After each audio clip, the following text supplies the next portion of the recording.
maging productive at maging proactive po sa mga panahon na ito, at kahit po nasa bahay lang po kami, nakakatulong pa rin po kami sa mga dreamers na gusto pong magkaroon ng lisensya. So sa mga supposedly magti-take po ng board exam this March 29 na na-postpone nga po dahil po sa kinakaharap po nating crisis ngayon, ayan, so gamitin po natin yung oras na ibinigay sa atin na to na maging productive pa rin po kahit nasa mga bahay lang po tayo. So basa pa rin po ng basa, tapos magsagot pa rin po tayo na magsagot para pag nirelease na po nila yung date kung kailan po talaga kayo magti-take ng board exam, at least ready po tayo. So yes, may nangyayari pong crisis ngayon sa atin, pero pwede po nating tignan yung opportunity na makukuha natin dito sa kinakaharap nating lahat. So sama-sama po natin mapagtatagumpayan ito, and ayan, so sama-sama din po tayong mag-review, diba? So pag mas marami, mas masaya. So ngayon po magpapakita po ako sa inyo ng mga slides para at least kung gusto nyo rin po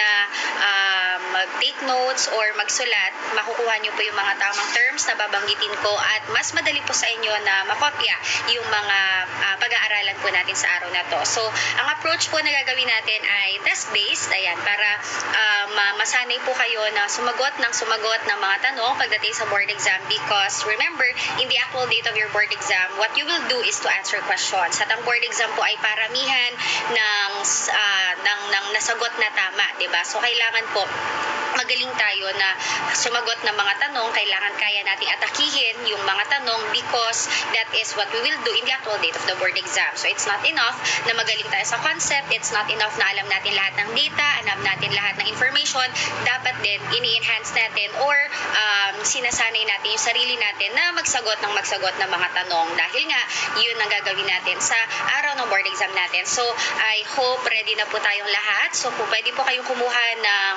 lapis, pwede kayong kumuha ng ballpen na mapagsusulatan ninyo para at least, diba, kung gusto nyo pong kumopya, para mabalikan nyo pa po siya sa mga susunod na araw. So again, sa mga kaka-tune in lang po sa live natin ngayon, ang i-discuss po natin ngayong araw ay general education. So okay, so since lahat naman po ay ready na, ayan, so simulan na po natin yung araw natin. Yeah, so ang unang tanong po natin ay may kinalaman po sa English, and it has something to do with literature. So kung ito po, ayan, kung mapapansin nyo there, ayan po ang ating question. So sa mga nanonood po, pwede pong basahin nyo rin siya. Ayan, meron pong tula na ibinigay sa atin sa tanong na ito, at ang mga nakasulat na salita ay, "Come live with me and be my love, and we will all the pleasures prove that hills, valleys, dale, and field, and all the craggy mountains yield." So ito po ay i-identify natin kung anong klaseng literature daw po ba yung ibinigay sa atin. So based on the given options, ayan, and based doon sa ibinigay sa atin na tula, pwede nyo po bang sagutin kung ano kaya ang klase ng literature na ibinigay sa atin. So kung titignan natin yung mga words na nakasulat po dito, ayan, maghanap tayo ng mga keywords na pwede natin gamitin. So pwede natin gamitin dito ang salitang hills, pwede rin ang valleys, pwede din ang mountains, yan, and pwede rin ang fields, diba? So since meron tayong ginamit ng mga ganong salita dito sa ating linya ng tula, pwede nating masabi na ang tamang sagot sa question na ito ay ang salitang yes, pastoral, diba?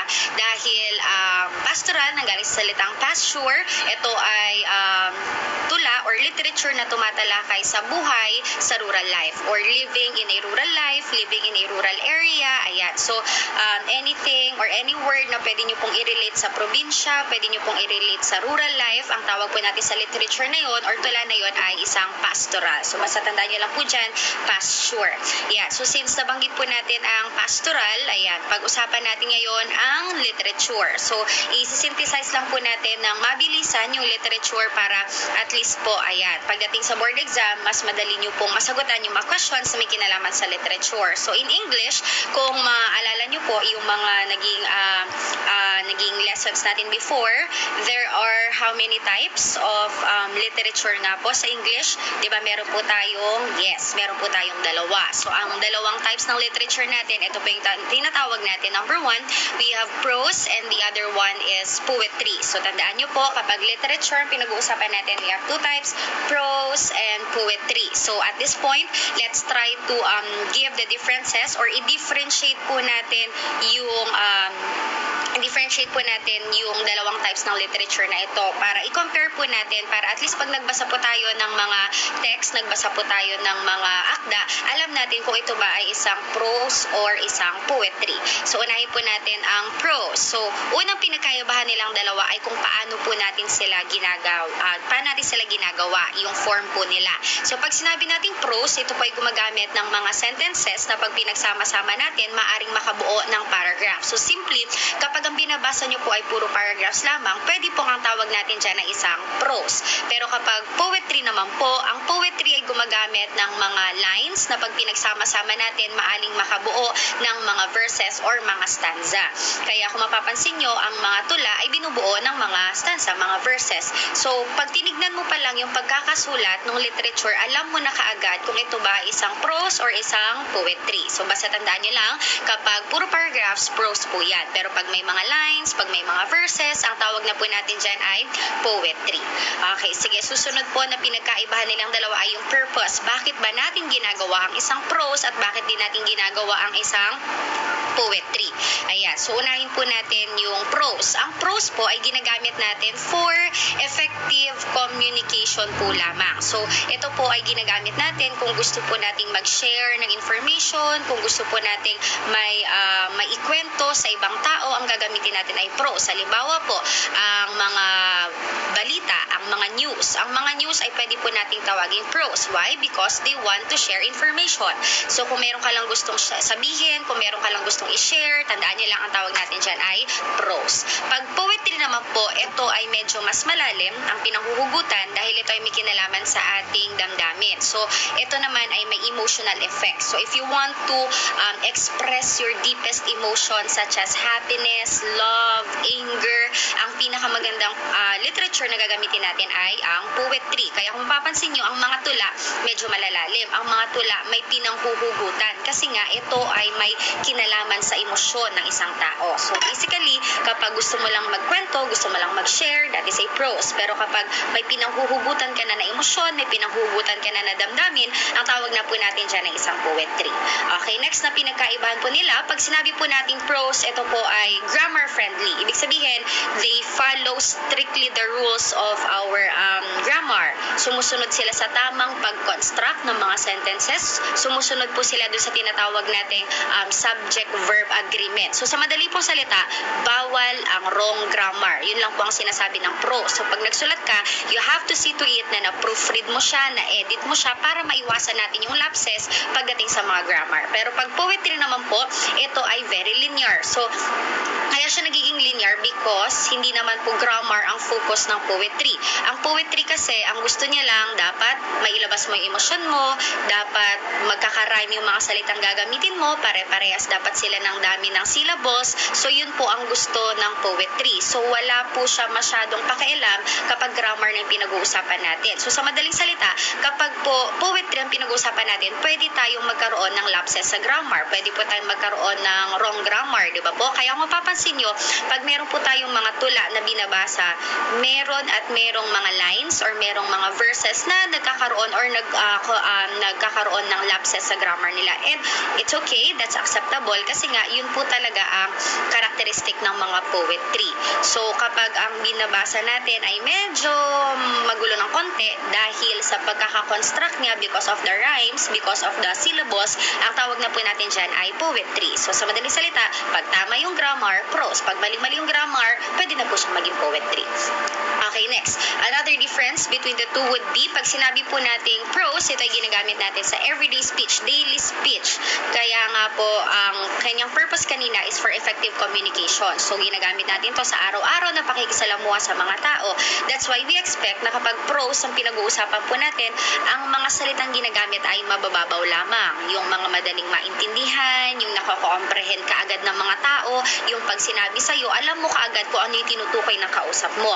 Whereas, kapag poetry naman, ito ay may tamang rhythm ng pagkakabigkas. Kaya minsan, pag tayo ay nagbabasa ng mga tula, tula para tayong napapakanta. So kapag tayo ay nagbabasa ng mga tula, para tayong may rhythm na sinusunod, meron tayong tono na sinusunod dahil nga yung syllables nila pare-parehas, yung rhyming ng words pare-parehas. And then next, another difference, pag sinabi po nating prose, it has a narrative quality. Ibig sabihin po, parang nagkukwento ka lamang. Yun lang po siya. So kung gusto mong magkwento, you use a prose. Pero pag poetry naman po, it has an imagery na ginagamit. We need to kailangan po nating i-imagine yung mga salita. Kailangan nating i-imagine yung situation para mas maintindihan po natin yung gustong sabihin ng manunulat sa kanyang tula. Dahil ang poetry ay gumagamit ng mga rhetorical devices, gumagamit ito ng mga figures of speech na hindi po natin pwedeng i-take literally kasi iba po ang kanilang meaning. Kaya ang poetry minsan medyo mas mahirap siyang intindihin kasi nga malalalim ang mga salita at hindi literal ang ibig sabihin. Kaya kapag yung binasa natin, medyo nahirapan tayong intindihin dahil nga hindi natin maintindihan yung mga salitang ginagamit, malalalim yung mga salitang ginagamit, pwede natin siyang tawaging poetry. So ito po ang dalawang types ng literature natin. One is a prose and the other one is poetry. So basically, pag mababaw ang mga salita, prose po yan. Pag malalalim ang mga salita, hindi literal ang ibig sabihin, ang tawag na po natin dyan ay poetry. Kapag gumagamit ng mga paragraphs, gumagamit ng mga sentences, it's a prose. Pero pag gumagamit na tayo ng mga verses, ng mga stanza, ang tawag na natin dyan ay poetry. Pag madali intindihin, prose. Pag medyo mahirap siyang intindihin, poetry. So these are the two types of your literature pagdating sa English. So I hope medyo may nakuha po kayo dyan para magamit po natin sa board exam. And hindi po natatapos dito yung pag-uusap natin tungkol sa literature because we need to identify the different types of prose and poetry na medyo mas madalas lumabas pagdating sa board exam. So simulan po natin dito sa prose muna po tayo. So i-identify natin ano-ano ba yung mga tinatawag nating prose para at least pag nagbigay sila ng mga sample literature sa board exam, alam natin kung ito ba ay prose or poetry. So unahin natin yung letter B. Letter B there stands for a biography. At sa biography, tandaan po natin ang clue po natin dyan ay ang salitang bio. And ano nga po ulit ang ibig sabihin ng bio? Yes, bio means life, diba? So malamang ang pinag-uusapan po natin dito ay buhay ng isang tao. This is all about the life of a person. Kung ang biography tumutukol sa buhay ng isang tao, ano naman ang tawag natin? Kung ako mismo yung magsusulat ng kwento ng buhay ko, ang tawag natin dyan ay isang autobiography. Yes, because auto means self. So kung ikukwento mo or isusulat mo yung buhay ng ibang tao, that's a biography. Pero kapag yung kwento mo naman or yung buhay mo mismo ay susulat mo, ang tawag natin dyan ay autobiography.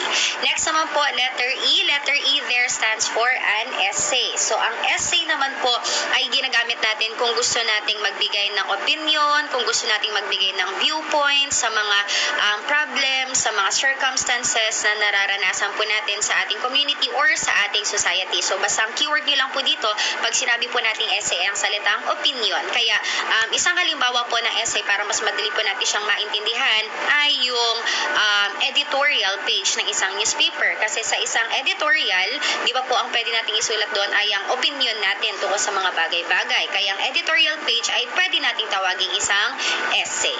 Next, letter S. In Filipino, ang katumbas po nito ay mga maikling kwento. So in English, we call them short stories. Ayan. Ang mga short story po ba, I have a question, pwede po ba natin siyang matapos ng isang upuan lamang? Kunyari, ngayon, pag binasa ko siya, after 30 minutes siguro or after 15 minutes, tapos ko na ba siya? Yes. Dahil ang short story ay tumatalakay lamang sa iisang kwento. So it only has one plot or one impression. Kaya nga madaling matapos yung kwento kasi isa lang naman yung pinag-uusapan natin. So meron po akong isang halimbawa ng short story na isi-share po sa inyo para masagot po natin siya ng tama pagdating sa board exam. So in the Philippines, isang halimbawa po ng tinatawag nating essay ay, ng short story ay ang kwentong pinamagatang Dead Stars. So tandaan nyo po, pag sinabi po nating Dead Stars, ito ay isinulat ng isa sa mga writers natin na ang pangalan po ay Paz Marquez Benitez. So tandaan nyo po yan, kapag po nagtatanong ng author or kung sinong sumulat ng Dead Stars, ang magiging sagot po natin ay si Paz Marquez Benitez. And according to other writers, nung binasa po nila ang Dead Stars, maganda daw po ang pagkaka-create ng story, maganda yung build-up ng characters, yung development ng characters, maganda yung setting na ginamit sa kwento, wala silang makritik or wala silang makitang mali. That's why they call Dead Stars as the model of perfection. So tandaan nyo po, sa Pilipinas, meron tayong tinatawag na isang perfect na short story, and that is your Dead Stars. Bakit? Kasi nga wala pong makritik, wala pong ma-judge, or wala pong makitang pagkakamali sa pagkakasulat yung mga authors sa Dead Stars. At ang sumulat, tandaan nyo lang po, si Paz Marquez Benitez. Okay, next, let's proceed. Another type of your prose would be letter N. Letter N there stands for a novel. Nakabaliktaran naman po ng mga short story. Unlike short story na kaya nating tapusin ng isang upuan lamang, ang mga novel ay medyo matatagalan. Matagal natin siyang matapos or hindi natin siyang matatapos agad-agad dahil ito ay binubuo ng maraming chapters or maraming mga kabanata. Ayan. So, tandaan niyo lang, characteristic ng novel ay yung pagkakaroon nito ng chapters or mga kabanata. So, tandaan niyo po, kung kanina sa short story ang pinag-aralan natin ay si Dead Stars, isang halimbawa naman po ng novel na kailangan nyo maalala sa boards ay ang Barlaan at Josaphat. Ayan po, si Barlaan at saka si Josaphat. Ang Barlaan at Josaphat po ay isang nobela patungkol sa religion. It's all about Christianity, and we know in the Philippines, ang nag-introduce po sa atin ng pagiging Katoliko ay ang mga Kastila. That's why originally ang Barlaan at Josaphat ay nobela na nakasulat sa wikang Kastila kasi nga po ito ay nanggaling sa mga Espanyol. Pero nung time na yon, syempre hindi naman po siya maintindihan ng karamihan sa mga Pilipino dahil hindi naman po tayo lahat nakakaintindi ng wikang Kastila. That's why ito ay i-translate sa Tagalog para mas maintindihan ng mga Pilipino. So tandaan niyo po, pag sinabing Barlaan at Josaphat, it is the first Tagalog novel which was published in the Philippines. It's the first Tagalog novel published in the Philippines. And ito ay naging Tagalog or nagkaroon tayo ng Tagalog version dahil ito ay isinalin sa Tagalog ng isang pare, and that is Fray Antonio de Borja. So pag nakita niyo po ang salitang Fray, it means priest or pare. So ang nag-translate sa Tagalog ay si Fray Antonio de Borja. So tandaan, ng unang Tagalog na nobela sa Pilipinas ay ang Barlaan at Josaphat na isinalin sa Tagalog ni Fray Antonio de Borja. Next, another novel or another literature na kailangan nyo pong maalala pagdating sa board exam, yung tinatawag naman po nating epistolary. So tandaan, ano nga po ang keyword natin pag sinabi nating epistolary?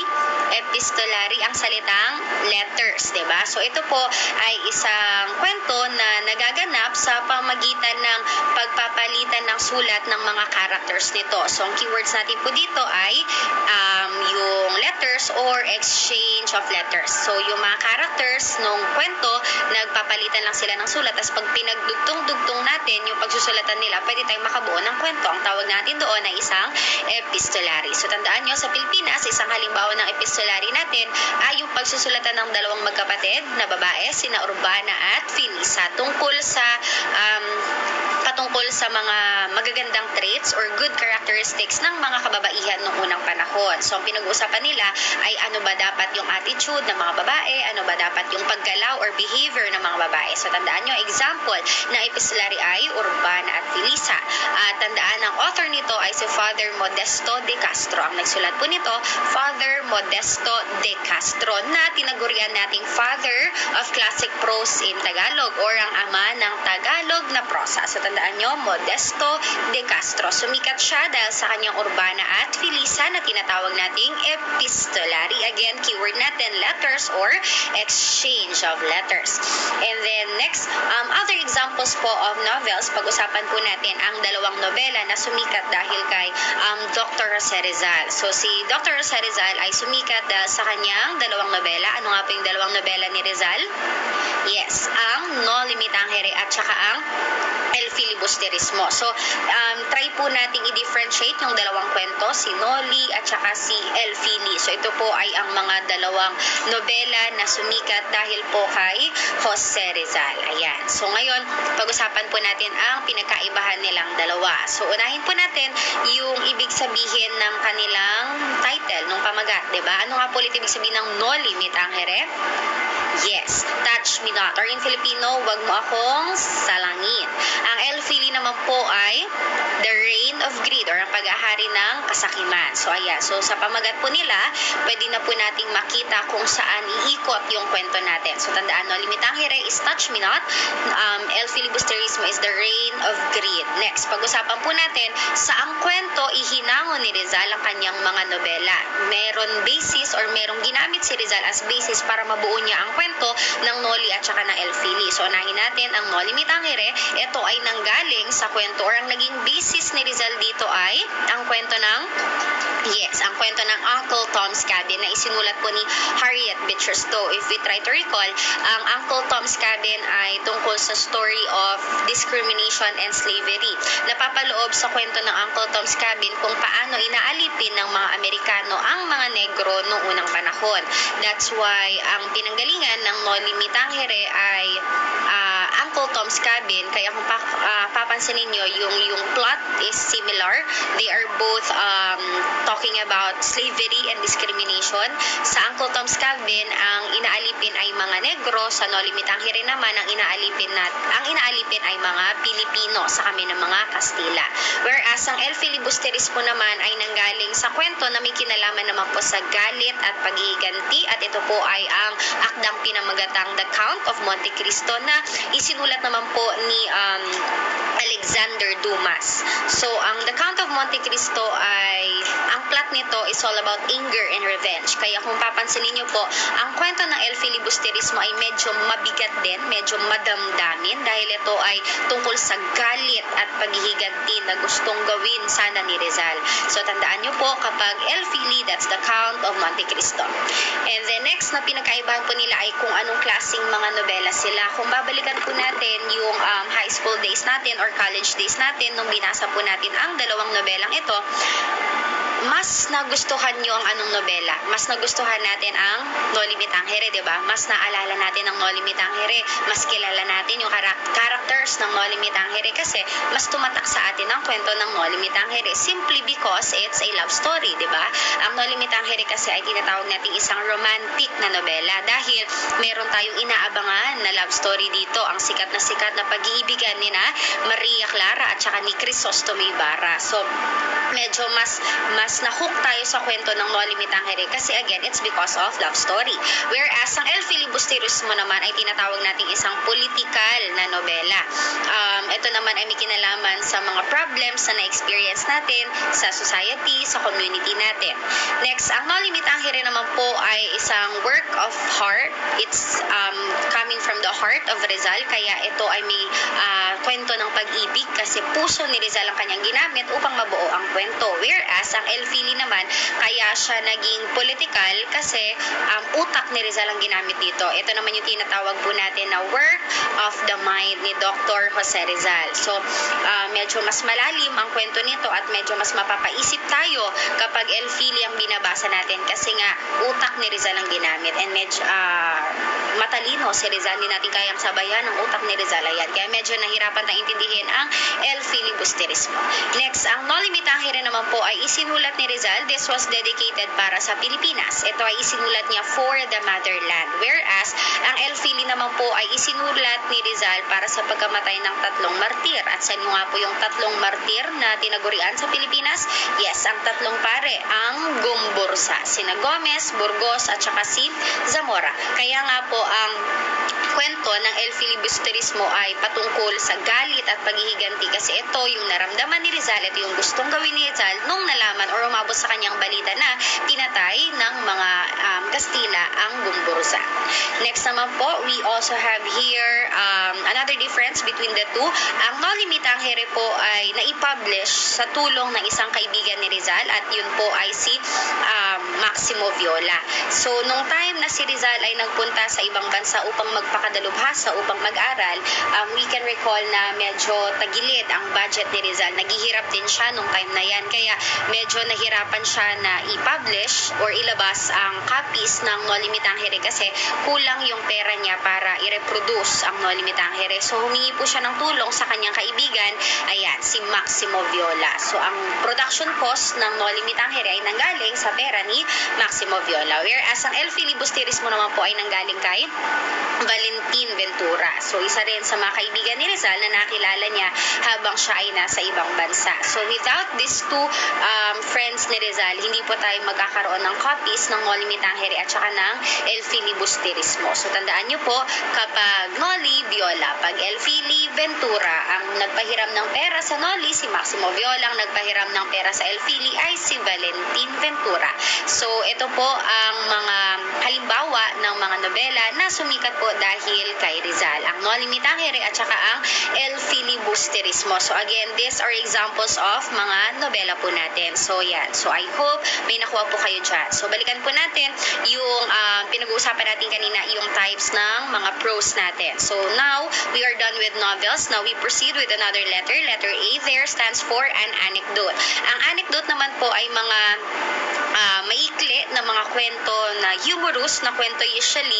So ito ay mga kwento kung saan makakapulot tayo ng lessons or life lessons. So ito ay mga normal na pagkukwentuhan ng mga tao sa araw-araw. Kunyari, kukwento mo yung nangyari sa araw mo, kukwento mo kung anong nangyari sa aso mo, sa pusa mo. Ayan, ang tawag natin doon ay mga anecdote. So nagkukwento ka pero pwede siyang pagkuhanan ng life lessons. Next, letter P. In Filipino, we call them mga dula. In English, yan naman po ay mga play. Ang mga play, ang keyword mo lang dito ay ang salitang stage. So ito ay ginagawa natin sa harapan ng stage. Nahati sa iba't ibang acts or nahati sa iba't ibang scenes. Kagaya po ng mga ginamit ni or mga ginawa ni Shakespeare, di ba? Meron po siyang mga dula or mga plays na nagawa. So bali, tandaan niyo lang, keyword natin dyan ay ang salitang stage.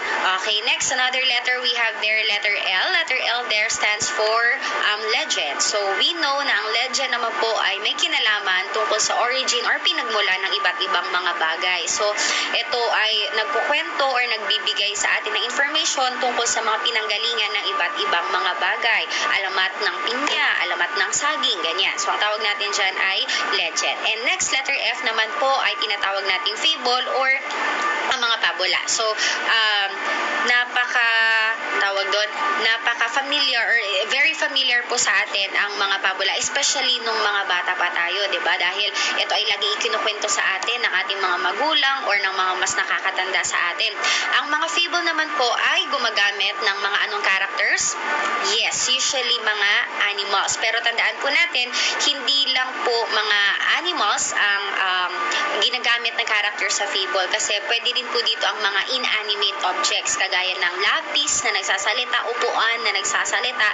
Yan, ang tawag pa rin natin sa mga kwentong yon ay mga fable. So basta tandaan niyo lang, pag fable, hindi tao ang character niya. It's either it's an animal or an inanimate object. So ito po yung mga tinatawag po nating mga prose. So kung papansinin niyo po sa mga examples na ibigay ko sa inyo, most of them storytelling, most of them narration, nagkukwento. Dahil nasabi nga po natin kanina na kapag prose, it has a narrative quality. So kung gusto mo lang magkwento, tandaan, prose. At ito pong iba't ibang klase ng mga prose. Kapag kwento ng buhay ng tao, it's a biography. Kapag magbibigay ka ng opinion mo, essay naman yan. Pag kaya mong tapusin ng isang upuan, short story. Pero kapag mahaba, dahil may iba't ibang kabanata or iba't ibang chapters, novel ang tawag natin dyan. Kapag may mga hayop or may mga inanimate objects na ginagamit as characters, we call it a fable. Kapag naman ginagawa natin sa harapan ng stage, ang tawag naman natin dyan ay isang play.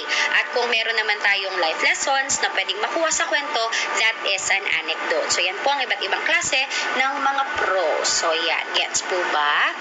Alright, so yan. So since tapos na po tayo sa prose, doon naman po tayo sa pangalawang type ng ating literature. Now we proceed with the different types of poetry. Unlike prose na kanina medyo marami-rami, dito naman po sa poetry, tatlo lang yan. So tatlo lang po yung words na tatandaan natin dyan. So we have one type, narrative poetry, another type is your lyric poetry, and the last type would be your dramatic poetry. So tandaan nyo lang po, kapag poetry, tatlo. We have narrative, lyric, and dramatic. So ulitin natin, ang narrative, lyric, at saka ang dramatic. So ang magiging problema lang natin dito sa poetry, bawat type may subtypes pa. At pagdating po sa boards, yung subtypes po ang mas madalas na lumalabas. So kailangan familiar po tayo tayo dito sa subtypes ng mga poetry na ito. So, simulan po natin sa narrative poetry. So, from the term itself, narration, narrative, nagkukwento. So, ito ay may pagkukwento na nagaganap. So, kapag sinabi natin narrative poetry, meron tayong tatlong halimbawa. So, unahin po natin yung kwento ng mga bayani. Ang tawag po natin dyan ay isang epic. So, tandaan nyo lang po, keywords natin sa epic ay heroes or heroic exploits. So, ito po ay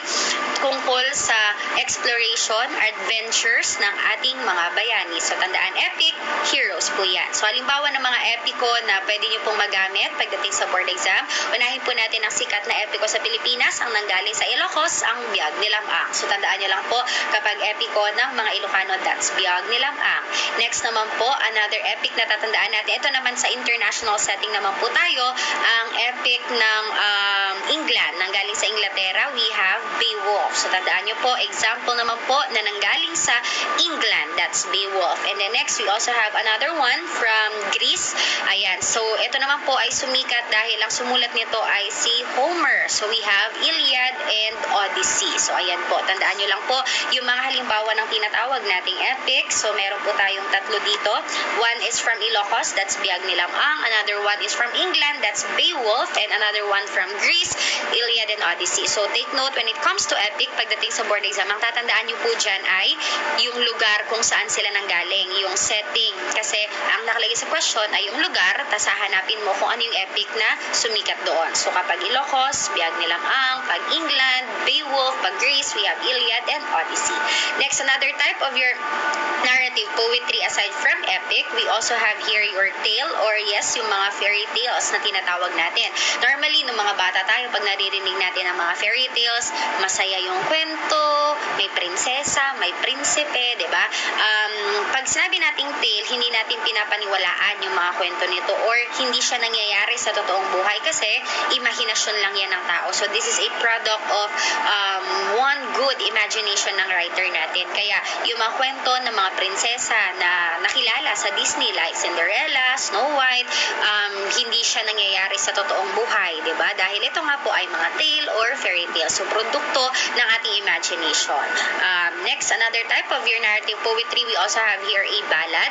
Ang definition naman po ng ballad ay isang narrative poem intended to be sung. Nagkukwento, pero pwede natin siyang kantahin. Pwede siyang malagyan ng tono. So, it's a narrative poem intended to be sung. Kaya meron po tayong mga genre ng kanta sa music industry natin na ang tawag natin ay ballad. So, pag tinignan mo po yung lyrics ng mga ballad, meron silang story na gustong ikwento, meron silang gustong i-share sa mga nakikinig or sa mga nagbabasa. So, tandaan nyo lang po, kapag narrative ang pinag-uusapan natin, meron tayong tatlo. Kapag kwento ng mga bayani, it's an epic. Kapag naman po imagination ang ginagamit natin, it's a tale. Kapag naman intended to be sung, ang tawag natin dyan ay isang ballad. So, tandaan, pag narrative, tatlo, we have epic, tale, and ballad.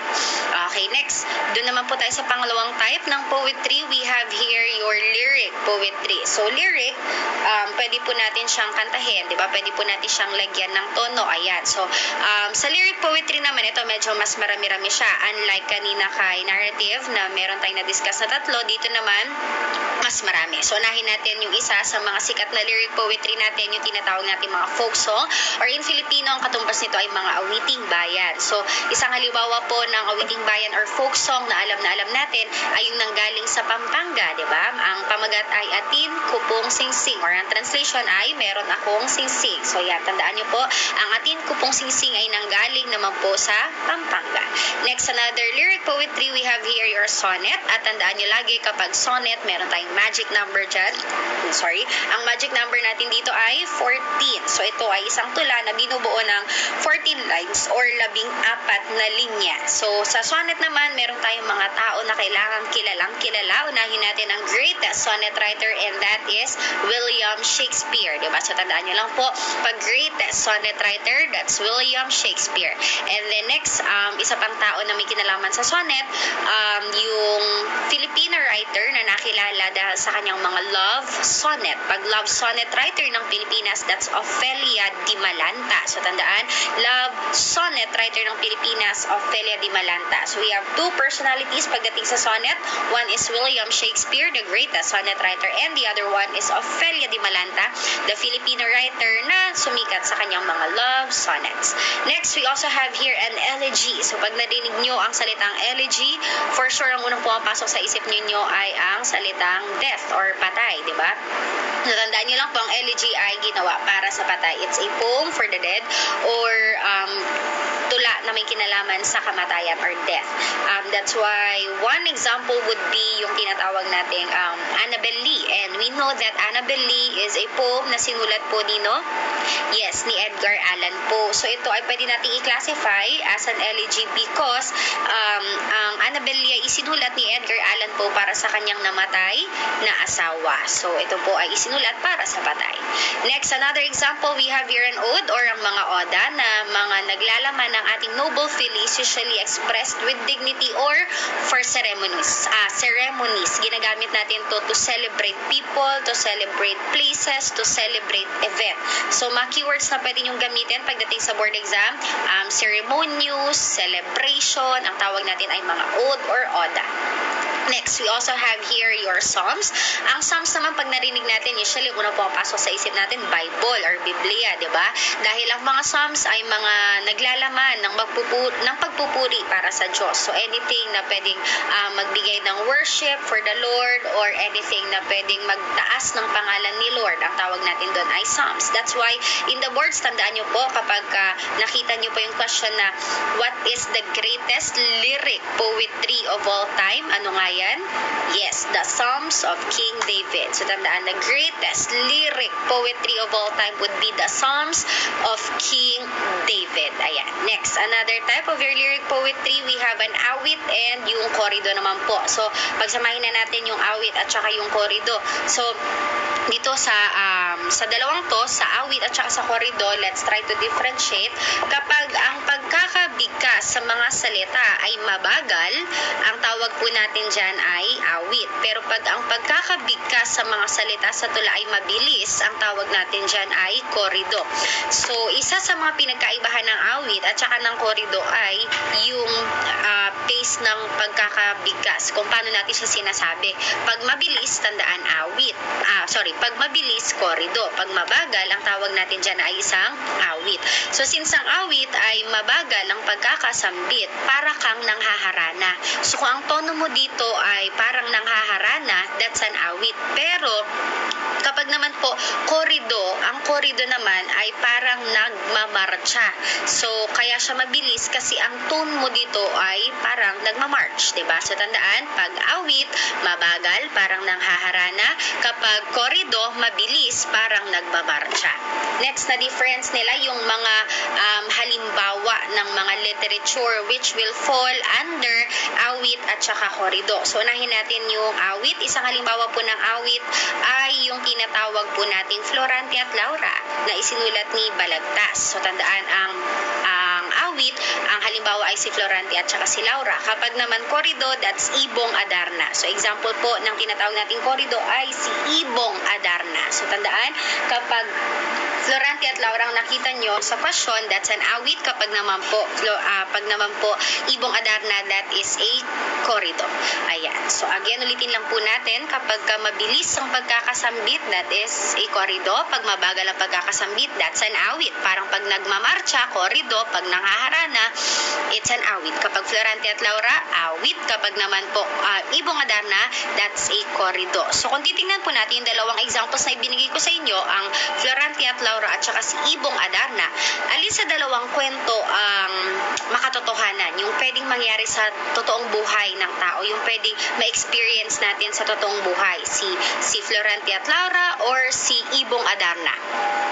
Syempre, ang mas makatotohanan ay ang kwento ng Florante at Laura. Kasi ang Florante at Laura ay tungkol sa love story. Sa buhay ng tao, pwede naman talaga mangyari ang love story, di ba? Unlike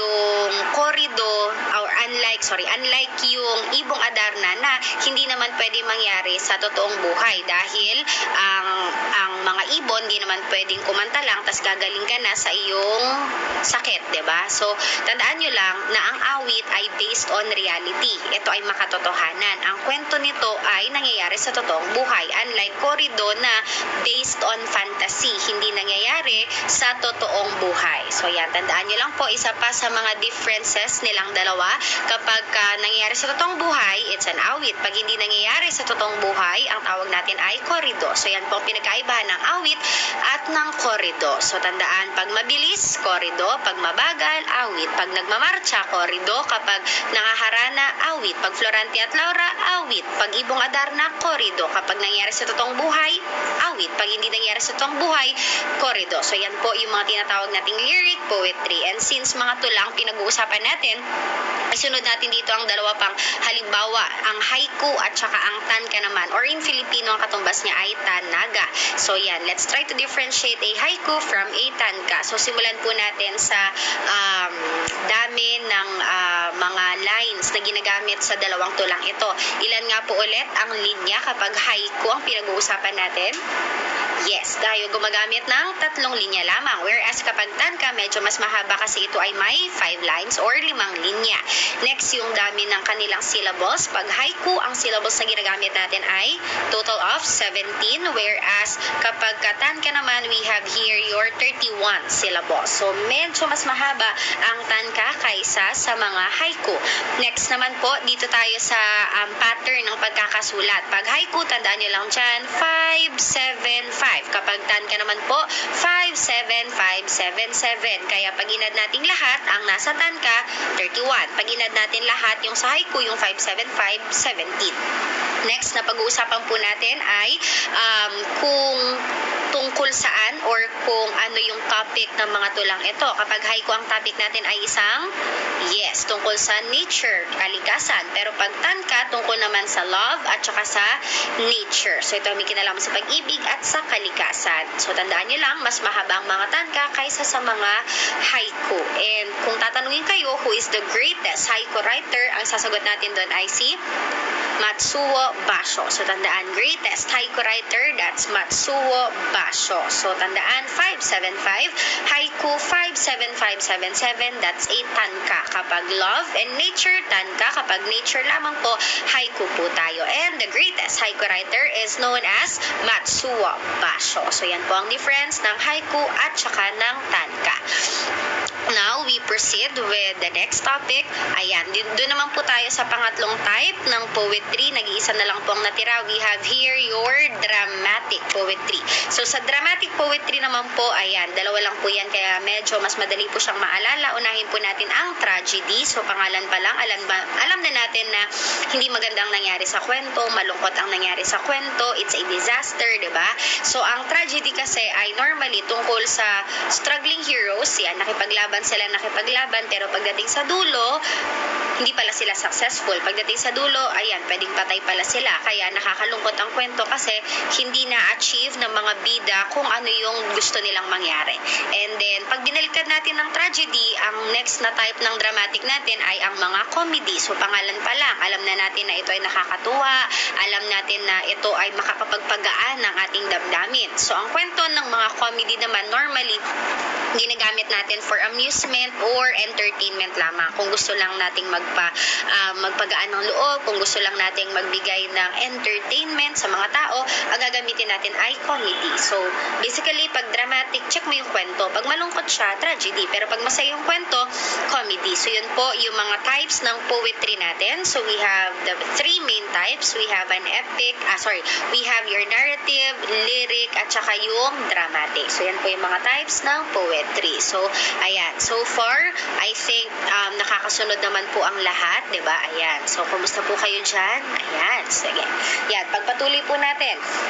Ayan. Susunod na tanong. Kung mababasa niyo po sa screens ninyo, ang nakalagay, this literally means seeking entrance, the Tagalog version of the Mexican Las Posadas. So, for this question, ang magiging clue mo dito ay ang mga salitang seeking entrance. entrance, 'di ba? Entrance ibig sabihin pasok, papasok. Papasok ibig sabihin may tumutuloy. So dito sa mga options natin, maghahanap tayo ng may pumapasok or may tumutuloy. And kahit hindi nyo alam kung ano man yung pinag-uusapan sa question, based on the options, pwede tayong makakita ng tamang sagot, 'di ba? So for this question, ay sasagot natin ay ang salitang panunuluyan. Because panunuluyan means, or panunuluyan came from the root word tuloy. And tuloy means pasok. Pasok means entrance, 'di ba? And ano ba yung nasa question? Ang nasa question ay ang salitang entrance. So pwede nating i-relate ang entrance sa salitang panunuluyan. So if you're not familiar with the options, sa mga options po ay tinatawag nating mga recreational play. So if we try to recall, nung unang panahon wala namang kasing mga TV, wala namang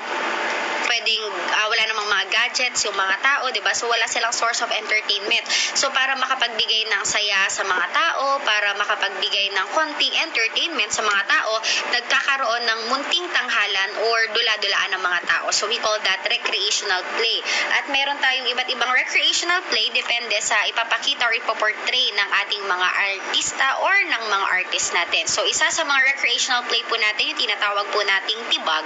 Ang tibag ay isang play kung saan ipapakita sa atin yung paghahanap sa cross kung saan namatay si Jesus Christ. So tandaan nyo lang po, ang tibag ay story tungkol sa search for the cross. So para hindi mo siya makalimutan pagdating sa board exam, tignan mo lang dyan yung spelling ng tibag. Sa tibag, ang spelling ay nagsisimula sa letter T.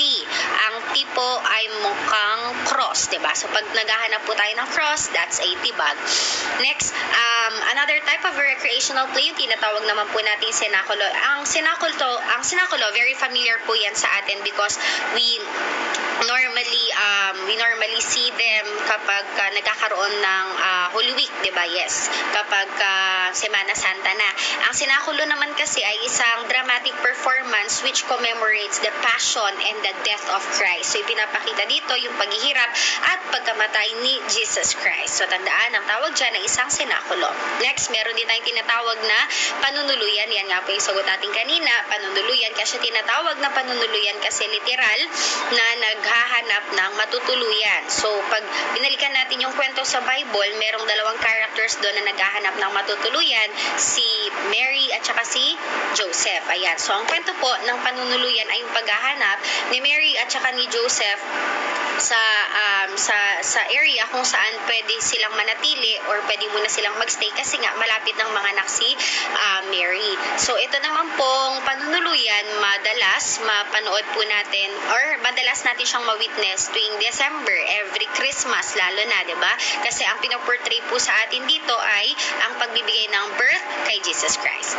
And then next, we also have here your salubong. So tinatawag po natin siyang salubong kasi literal, ang kwento ay tungkol sa dalawang tao na nagkasalubong. Sinong nagkasalubong? Si Mary at saka si Jesus Christ nung nabuhay na ulit si Jesus Christ. And we know na si Jesus Christ ay nabubuhay ulit tuwing Easter Sunday, diba? That's why we call salubong as an Easter play kasi pinapakita dito yung muling pagkabuhay ni Jesus Christ. Kaya, ang sinakulo at saka ang salubong, magkadugtong yung kwento nila kasi pagkatapos ng sinakulo, pagkatapos mamatay ni Jesus Christ, siya naman ay muling mabubuhay. So after sinakulo, pasok ngayon ang salubong. And then next, meron din tayong tinatawag na sarswela. Sa sarswela naman po, dalawa lang po yung keywords na tatandaan nyo dyan. Tandaan nyo lang po dyan ang salitang musical at ang salitang comedy. It's a musical comedy. So tandaan, ang sarswela po ay musical comedy. Next, dito naman po tayo sa tinatawag nating moro-moro. Ito, very familiar sa atin ng moro-moro.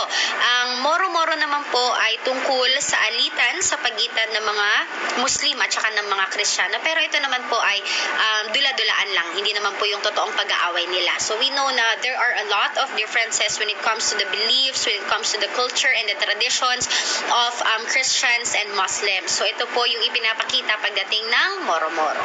Next, meron din po tayong tinatawag na duplo o di kaya naman ang karagatan. Ang duplo o karagatan po ay usually nakikita natin kapag may patay, pag may lamay. These are performances na ginagawa natin sa wakes of the dead or wakes for the dead. Mga lamay sa patay.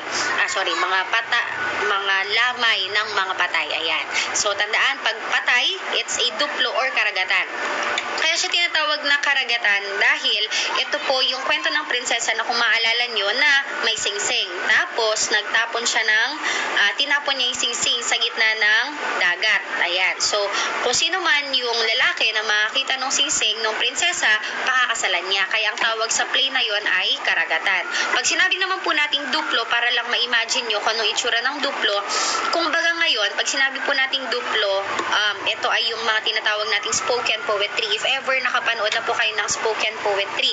Ayan. So, ang itsura ng duplo ay parang spoken poetry. Kapag may mga lamay, kapag may mga patay, merong magdi-deliver ng tula, merong magbibigay ng tula. Ang tawag natin doon ay duplo. And then next, we also have here balagtasan. So, very familiar din tayo sa balagtasan.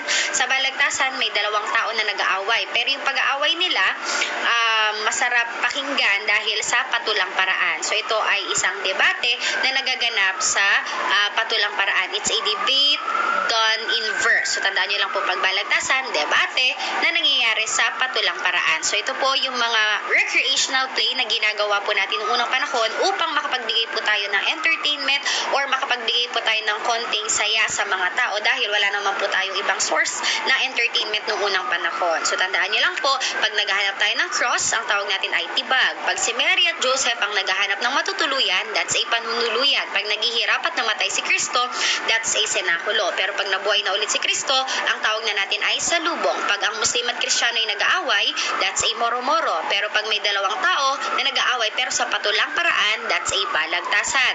Kapag naman naghagis ng singsing ang prinsesa, that's a karagatan. Kapag ginagawa sa patay, pag magdi-deliver ka ng tula, ang tawag naman natin ay duplo. So, ito po yung mga tinatawag nating recreational play. So, I hope nakuha nyo po ang mga meaning para sa pagdating sa board exam, ready kayong sumagot. So, ayan. Now, we proceed. Kumusta po kayo dyan? Ayan.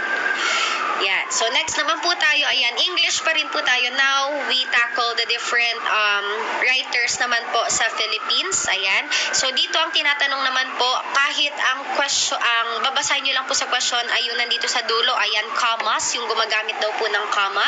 So, sa Pilipinas, sikat na sikat po na gumagamit ng comma sa kanyang mga tula ay yes, that's Jose Garcia Villa. So, tandaan nyo po, gumagamit ng comma sa kanyang literature, that's Jose Garcia Villa.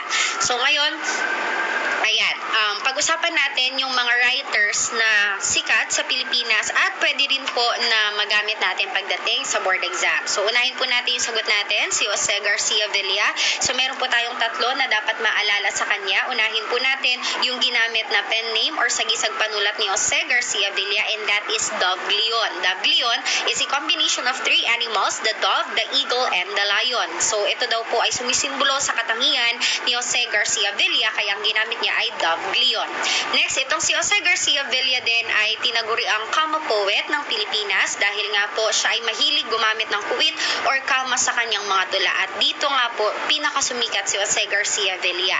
And nagkaroon din po siya ng isang prestigious award. Si Jose Garcia Villa ay ang tinaguri ang first national artist natin for literature way back 1973. So, ang Pilipinas ay nagbibigay ng ganitong award sa ating mga artist na nag-excel sa iba't ibang mga larangan like sa music, sa literature, sa arts, ayan. So, for literature noong 1973, ang unang nakatanggap po ng ganitong gantimpala ay si Jose Garcia Villa. So, tandaan nyo lang, the first national artist is Jose Garcia Villa. Next, we also have here Nick Joaquin. So, ang pen name naman na ginamit ni Nick Joaquin ay ang pen name na Quijano de Manila. Quijano nanggaling sa kanyang apelidong Joaquin. Quijano de Manila. At siya din ang tinagurian nating Filipino-Spanish writer ng Pilipinas dahil si Nick Joaquin ay lumaki sa bansang Espanya, kaya mas nakagawian or mas nasanay siya sa kultura ng mga Kastila. Kaya sa kanyang mga writings or sa kanyang mga akda, lagi naka-integrate ang kultura kultura ng mga Kastila. So, Filipino-Spanish writer ni Joaquin. Next, we also have here Bienvenido Santos na tinagurian namang Filipino-American writer naman ng Pilipinas. Unlike ni Joaquin na lumaki sa bansang Espanya, si Bienvenido Santos naman ay lumaki sa bansang Amerika. Kaya siya ang tinaguriang Filipino-American writer ng Pilipinas. Next, we also have here Alejandro G. Abadilla. So sa pangalan pa lang makukuha na natin kung anong pen name ang ginamit niya. Alejandro G. Abadilla nakilala sa pen name bilang si Aga. Aga nanggaling sa initials ng pangalan niya, Alejandro G. Abadilla. And itong si Alejandro G. Abadilla ang tinaguri ang father of Philippine modern poetry. And if we say modern, modern means bago. Ayaw kasi ni Alejandro G. Abadilla sa lumang style ng pagsusulat ng tula. Masyado daw restricting, masyado daw nililimit ang creativity ng mga manunulat kasi kailangan sumunod sa tamang dami ng syllables, sa tamang rhymes ng mga salita. So, tinanggal niya ang rhyme, tinanggal niya ang meter. So, challenge niya yung pagsulat ng pagsusulat sa tula. That's why we call Alejandro G. Abadilla as the father of Philippine modern poetry kasi binago niya yung style ng pagsusulat ng tula. Tinanggal niya ang rhyme, tinanggal niya ang meter. Kung baga, malayang taluturan. So, na-introduce sa Pilipinas yung tinatawag nating malayang taluturan. That's because of Alejandro G. Abadilla. Next, dagdagan pa po natin yung mga Filipino writers na kakilala natin. Isunod natin dito, we have Genoveva Matute. Si Genoveva Matute naman po ay sumikat dahil sa kanyang storyng pinamagatang Ang Kwento ni Mabuti. Ang sumulat ng Kwento ni Mabuti, Genoveva Matute. At itong si Genoveva Matute din ang tinaguri ang first Palangka awardee natin, especially for literature if you're familiar with that award. So, first Palangka awardee is Genoveva Matute. Susunod, we also have here Amado Hernandez. Si Amado Hernandez naman po ay nakilala as a labor leader. Siya po ay tagapagtanggol, advocate po siya ng karapatan ng mga manggagawa. That's why we call him as the manunulat ng mga manggagawa. Dahil sa kanyang mga stories, sa kanyang mga tula, laging bida ang mga manggagawa at ipinaglalaban niya ang karapatan ng mga manggagawa. At itong si Amado Hernandez ay sumikat, isa sa mga literary pieces niya, ang pinamagatang Isang Dipang Langit, and another one is Luha ng Buwaya. So tandaan nyo lang po, Isang Dipang Langit, Luha ng Buwaya para kay Amado Hernandez. Sunod po natin, we have Severino Reyes, isa sa mga pinakasikat na Filipino writers natin. Ayan, si Severino Reyes naman ang gumamit ng pen name bilang si Lola Basyang. Yan, very sikat si Lola Basyang. Yung mga kwento ni Lola Basyang nanggaling kay Severino Reyes. At siya din ang tinaguri ang father of Tagalog drama or ang ama ng sarswelang Tagalog. Isa sa mga sikat na tatandaan natin kay Severino Reyes ay ang kanyang akdang isinulat na pinamagatang Walang Sugat. So, Severino Reyes ang sumulat ng Walang Sugat. Next naman po, we also have here Lope K. Santos na tinaguri ang father of Filipino grammar or in Filipino, ang ama ng Balarilang Filipino. So, bakit po siya ang ama ng Balarilang Filipino or the father of Filipino grammar? That's because siya po ang nag-pattern ng ating abakada. So, kaya tayo may abakada, that's because of Lope K. Santos.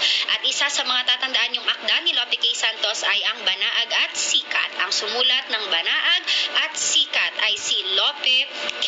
Santos. And lastly, we also have here Pedro Bucaneg. Ayan, sa mga Ilocano, sikat na sikat po sa atin si Pedro Bucaneg dahil siyang tinaguri ang father of Ilocano literature. Sumikat yan sa kanyang Bucanegan. Para po siyang balagtasan. Yun nga lang, ipinangalan sa kanya kaya naging Bucanegan.